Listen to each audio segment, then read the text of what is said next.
அந்த குதிரை வெளியே வராத அளவுக்கு சக்கர வியூகம் மாதிரி உள்ள சுத்தி போட்டுறாங்க. அந்த குதிரை போய் யாரும் தொட முடியாது.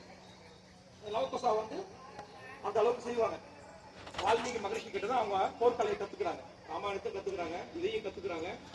அப்புறம் அனுமன் முதல்ல வருவாரு. அப்புறம் எல்லாம் சண்டை போடதான் சொல்லுவாங்க. யாரும் சண்டை போட மாட்டாங்க. வருவாங்க, வந்த உடனே ஒண்ணு அறிமுகமாகும். வால்மீகி மகரிஷி ஆசிரமத்தில் என்ன சண்டை நடக்குமா? தர்மவான்கள் இருக்கக்கூடிய இடத்துல நீங்க பாத்தீங்கன்னா ஒரு புலியும் ஒரு மானும் ஒன்றாக தண்ணீர் அருந்தும். நீங்க சில சினிமால பாத்துருக்கீங்க, பாத்துக்கலாம், பழைய பட்டெல்லாம் பாருங்க. ஒரு மான் இருக்கு, புலி இருக்கு, ரெண்டும் ஒன்றாக தண்ணீர் அருந்தும், ஒன்றை ஒன்று வருத்தால். அதுபோல இந்த வால்மீகி ஆசிரமத்துல இந்த இடத்துல லவகுசா குதிரை கட்டிடுறாங்க. அதுக்கப்புறம் வந்து கேட்கறாங்க எல்லாரும். அப்புறம் ராமன் வராரு. அதுக்கு அப்புறம் தான் இந்த உலக அறிய நீ யார் என்பதை நிரூபின்னு ராமர் சொல்றாரு. அப்பதான் லவகுசாவை ராமனிடத்துல ஒப்படைக்கிறார் சீதாபிரான். அதுக்கப்புறம் தான் சொல்றான், நான் ராமனை ஒருவனையே நினைத்தது உண்மையானால். இதத்தான் ராமானுஜ அடியார்கள் எம்பெருமான் ஒருவனையே பற்ற வேண்டும் என்பது. சீதாபிரான் என்ன சொல்ற, நான் ராமன் ஒருவனையே நினைத்தது உண்மையானால். அப்ப ராமானுஜ தாசர்களாகிய அடியார்கள் எம்பெருமான் ஒருவனையே நினைக்க வேண்டும் என்பது உண்மை. அதற்கு பிறகு அந்த அம்மா என்ன சொல்றாங்க, அந்த இடத்துல சொன்ன அது சத்தியம் சொன்னா, ஏ பூமி பிராட்டி நீ என்ன ஏத்துக்கோ. அப்படியே பூமி பிளக்கிறது. அப்ப பூமிக்கு உள்ள போயிடலாம். பூமி தேவி உள்ள இருந்து வெளியே வரா. இந்த அயோத்தி மக்கள் முழுக்க இங்க வராங்களா, இந்த ஊர் முழுக்க. அதுக்கப்புறம் அந்த அம்மா உள்ள போயிடலாம். அப்ப உண்மைன்னு ஊர்ஜிதமாயிடுச்சு இல்ல, அதுதான். அப்ப அதெல்லாம் நடந்த இடம் இந்த இடம். அதுக்கப்புறம் குதிரையை எடுத்துட்டு போறாங்க. அப்புறம் அசுமேத யாகம் பூர்த்தி அடையுது. அதுக்கப்புறம் லவகுசாக்கு பட்டாபிஷேகம் பண்ணிடுறாரு ராமரு. அதுக்கப்புறம் தான் இவங்க மேல போகக்கூடிய காலம் வந்துடுது. அப்ப யமதர்மராஜா ஒரு ரிஷி மூலமா வராரு. அப்போ துர்வாசர் வருவாரு கூட. இப்ப ராமரும் லட்சுமணனும் மேல போகணுமே. அப்ப என்ன சொல்லுவாரு துர்வாசர் மூலமாக, இந்த இடத்துல ராமா நான் அவங்க கிட்ட பேச போறேன். யமன் ஒவ்வொரு ரிஷி ரூபத்தில் இருப்பாரு. யமனும் அங்க ஒண்ணு கொண்டு பேசிட்டு இருப்பாங்க. அப்ப துர்வாசரும் அங்க வெளியே இருப்பாரு. அப்போ யம ரூபத்துல ஒரு ரிஷி வந்தார் பாருங்க, அவரு பேசிட்டு இருப்பார்.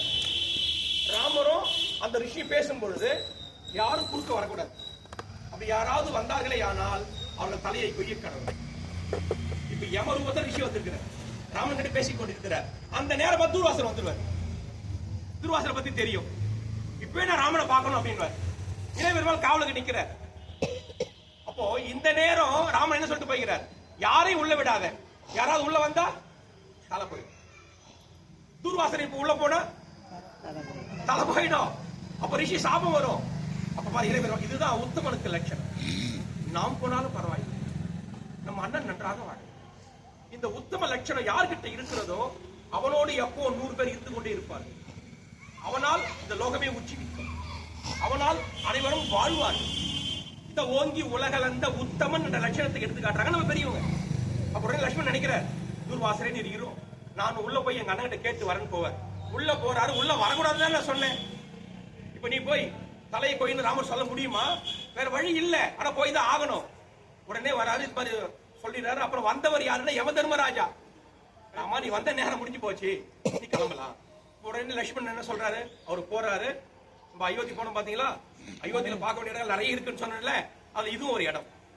குப்தார் காட்டுன்னு சொல்லுவாங்க, ராம் காட்டுன்னு சொல்லுவாங்க.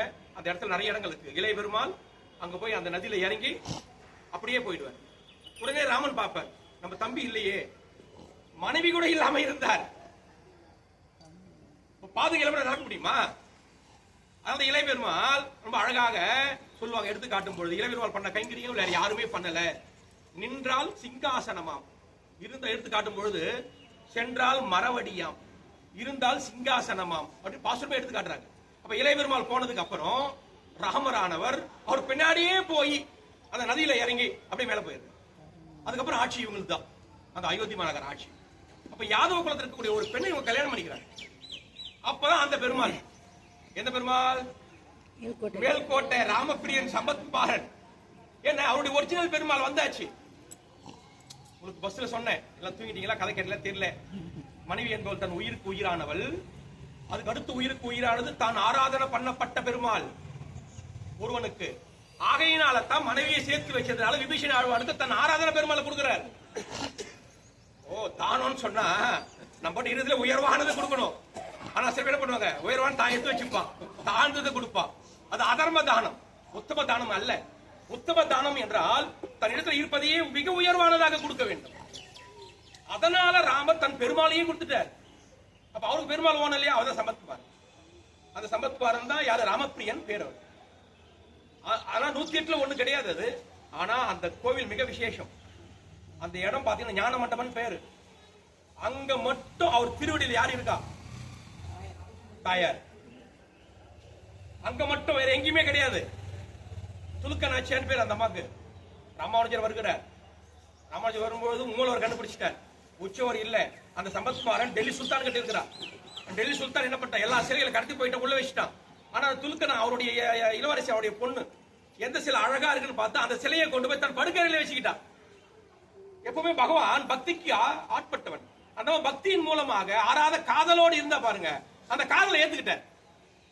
காதலை ஏத்துக்கிட்ட உடனே அவங்க 2 பேரும் கணவன்மணியா வாழறாங்க அந்த பெட்ல. இது ராமானுஜர் வந்து பாக்குறாரு, ராமருடைய சிலை கிடைக்கல.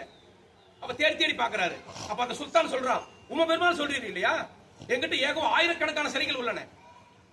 உம பெருமாள் சொல்றேன், நீ கூப்பிடு, வரட்டும், எடுத்து போ. அப்பதான் சுவாமி ராமானுஜர் உட்கார்ந்து என்ன பாட்டு பாடுறார், பெரியாருடைய பாட்டு. சலார் விழார் என்ன சங்க நடையிட்டு வாராய் என் செல்ல பிள்ளாய். பெரியாழ்வார் பாஸ்தரம் சொன்ன உடனே அந்த விக்கிரகம் சிலையானது நடந்து வந்து அவர் மடிமேல் அமர்ந்து, அந்த மேல்கோட்டை பெருமாள். அப்ப அதை எடுத்துட்டு வராரு. அந்த அம்மாவை தூங்க வச்சுட்டாங்க. ஆனா அந்த அம்மா எழுந்து உடனே பைத்திய மாதிரி பெணாத்துறா. பின்னாடியே ஓடிட்டு வரா. உடனே பார்த்தா அந்த சுல்தான் இவரு பின்னாடியே வரா. ராமானுஜர் பார்த்தார், இவங்க கிட்ட போயிட்டா பெருமாளை மாட்டிப்பார். இப்ப இவங்க என்ன பண்றாங்க, அங்க தீண்டத்தக்காத எஸ்சி அந்த ஊருக்குள்ள நோங்கிடுற மேல்கோட்டை கிட்ட போயிட்டு அங்க போக மாட்டாங்க நினைச்சிட்டு இவங்க கோயிலுக்கு வந்துடுறாங்க. யாரு, சுல்தான். அங்க போன உடனே அந்த ஊர் மக்களோட கோயிலுக்கு உள்ள கொண்டு போனா அந்த பெருமாள் உள்ள போயிட்டாரு. ஆனா இந்த அம்மா துலுக்கநாச்சியார் அப்படியே பார்த்துட்டு அப்படியே பைத்தியம் முடிச்சா நிக்கிறா. ஆனா அங்க இருக்கிற உள்ள சேர்க்க மாட்டேங்கிறாங்க. ராமானுஜருக்கு இருதலை கொல்லி எறும்பு போல இவங்க உள்ள சேர்க்க மாட்டேங்கிறாங்க. இந்த அம்மா உயிரோடு உயிராக இருக்கிறாள். அந்த காதலை ஏற்றுக்கொள்ள வேண்டும் அல்லவா. அப்ப என்ன பண்றது, தன் தபோ சக்தியினால் அந்த அம்மா ஒரு சிலையாக்கி திருவடியில் வச்சிட்டாரு. அதனால அங்க மட்டும் அந்த சம்பத்குமாரன் திருவடியில துலுக்க நாச்சியாரின் பேர். அதனால அந்த இடத்துக்கு ஞான மண்டபம் பேர். துவய மந்திரத்தில் எடுத்து காட்டும் பொழுது சிவன் நாராயண சரணம் சரணம் பிரபத்தே சிமதே நாராயணாயன் சொல்றாங்க இல்லையா, அங்கதான் பிரதிபலிக்கும். அப்ப தாயார் இடத்துல இருப்ப அந்த மந்திரத்தை சொன்னா அப்படியே பிரதிபலிக்கும். அதனால அங்க ஞான மண்டபம் பேரு. அப்ப பாருங்க, அந்த எஸ்சி குலத்துல போனதுனால அந்த ஊருக்காருக்கு ஒரு நாள் உற்சவம் இப்பவும் பண்றாங்க. வருடம் 14 நாள் உற்சவம். மேல்கோட்டை வைரமுடி ஃபேமஸ் கேள்விப்பட்டிருப்பீங்க. கடைசி ஒரு நாள் உற்சவம் அந்த எஸ்சி கார் செய்யறாங்க. இப்ப பாருங்க, இப்ப சிலையாக்கியாச்சு. இப்ப உள்ளகரம் யாரும் ஏத்துதான் ஆகணும். உள்ளகரவங்களையும் சமாளிச்சாச்சு, வெளிகரவனையும் சமாளிச்சாச்சு. இந்த அம்மா காதலையும் ஏற்றுக்கொண்டாச்சு, பெருமாளையும் கொண்டு நிர்மாணம் பண்ணியாச்சு. அத்தராமன் அந்த சாமர்த்தியம் வேண்டும். அப்போ அந்த சாமர்த்தியத்தை ராமானுஜர் பண்ணாரு. அப்ப பாருங்க, அது பண்ணதுக்கு அதுக்கு முன்னையே கண்ணனே வந்து ஆராதிக்கிறார். அது யாதவாத்திரின் பேர். ஒரு யுகத்துக்கு ஒரு பேர். இப்படி விஜயவாடா மங்களகிரி பாத்தீங்கன்னு சொன்னா, இப்போ பானக நரசிம்மன் பேரு. அந்த பானக நரசிம்மன் இடத்துல போயிட்டு கொஞ்சம் நீங்க பானகம் கொண்டு பாதி உங்ககிட்ட கொடுத்துருவாரு. இப்படி போற பாதி நம்மகிட்ட வந்துடும். இந்த கலியுகத்துல பானகம், கிருதயுகத்துல பால், திரேதாயுகத்துல பாயாசம். அவ்வளவு அங்க பானகம் இருக்கும். மங்களகிரிக்கு நீங்க ஒன்னா போய் பாருங்க. ஆனா ஒரு ஈ இருக்காது. அது ஆச்சரியங்க. எறும்பு இருக்காது, ஒரு ஈ இருக்காது. நீங்க பார்த்தவங்களுக்கு தெரியும். அங்க நரசிம்மர் ஸ்பெஷல். ஆந்திராவில மங்களகிரி, மட்டப்பள்ளி, வாடப்பள்ளி, வேதாத்திரி, பஞ்சநகரம் சொல்லுவாங்க. அந்த இடத்துல அதுல மங்களகிரி மட்டும் கொஞ்சம் குட்டி சின்ன மலை. அங்க நரசிங்கர் ஸ்பெஷல். அந்த இடத்துல போனீங்கன்னா பானகன். இப்ப இந்த கலியுகத்துக்கு மட்டும், ஏன்னா கிருதயுகம், திரேதாயுகம், துவாரபாயுகம், கலியுகம். இப்ப இந்த இடம் கிருதயுகத்துல இருந்து இருக்கு. திரேதாயுகத்தில் ராமர் வந்து வால்மீகி மகரிஷி மூலமாக இங்க எடுத்து காட்டுகிறார்கள். அதுபோல அந்த இடத்துல அந்த யுகயுகமா இருக்கு. அதுவும் அதுக்காக எது சொல்ல வந்தேன்னு சொன்னா, யுகயுகமாக இருக்கக்கூடிய இடங்கள் இதெல்லாம். அப்ப இந்த லவகுசா மூலமாக லோகத்துக்கு நமக்கு எடுத்து காட்டுவது என்ன அப்படின்னு சொன்னா, எம்பெருமான் ஆகட்டும், தன் தகப்பன் ஆகட்டும், யாரா இருந்தாலும் சரி, பகவான் இட்ட கட்டளையை மீறாமல் நாம் நடந்தோமையானால் நாம் அவனுக்கு இஷ்டப்பட்டு நிற்கிறோம். அந்த கடமையை மீறி நடந்தோமையானால் அப்ப அதர்மத்தில் மூழ்குகிறோம். அடுத்த பிறவி போயிட்டு இருக்கான பெருமாள் நம்மளை விட மாட்டார். ஏதாவது ஒரு பிறவி நம்மளுக்கு கொடுத்து திருப்தி பெற. அதான் புனரபி சனனம் புனரபி மரணி சொல்றவர் யார்? ஆதிசங்கரர். பச்சகோவிந்தம் மூடமதே புனரபி ஜனனே புனரபி மரணே மூடமதே எடுத்து காட்டுகிறார்.